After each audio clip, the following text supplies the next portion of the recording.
আজকে আমরা মাদারার life story সম্পর্কে জানতে চলেছি। তো ভিডিওটা শুরু করার আগে তোমরা চাইলে আমার চ্যানেলটা সাবস্ক্রাইব করে দিতে পারো। তো ভিডিওটা শুরু করা যাক। মাদারা জন্মগ্রহণ করেন উচিহা ক্লিনে, তার পিতার নাম ছিল তাজিমা উচিহা। তার জন্মের সময়টা ছিল ওয়ারিং পিরিয়ড। যেখানে প্রতিদিনই মানুষ মারা যাচ্ছে আর ছোট মাদারা শিখছে ট্রাস্ট ইজ উইকনেস।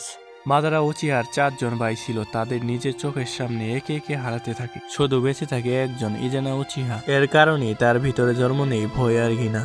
কিন্তু তারপর সে দেখা পায় হাসিরামা সেনজুর সাথে। তার সাথে থাকতে থাকতে তারা ভালো বন্ধু হয়ে যায় এবং তারা দুজনই একই স্বপ্ন দেখে, একটা পৃথিবী যেখানে বাচ্চাদের আর যুদ্ধ করতে হবে না। কিন্তু এখানে মাদারা আর হাসিরামা দুজনই একে অপরের চরম প্রতিদ্বন্দ্বী। তারা যখন জানতে পারে যে তারা দুজন ভিন্ন দুইটি বংশের, একজন সানজু ক্লেন আরেকজন উচিয়া ক্লেনের, তখন তারা আলাদা হয়ে যায়। আর এটাই ছিল তাদের ফার্স্ট মেজর ক্লাশ।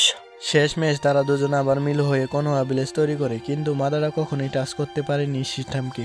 সে সব হারিয়ে অন্ধকারের পথ বেছে নি, ইনফিনিট সুকুমিও, যেখানে সবাই সুখে থাকবে স্বপ্নের মাধ্যমে। মাদারা কখনো ভিলেন ছিল না, সে শুধু ভুল পথ বেছে নিয়েছিল।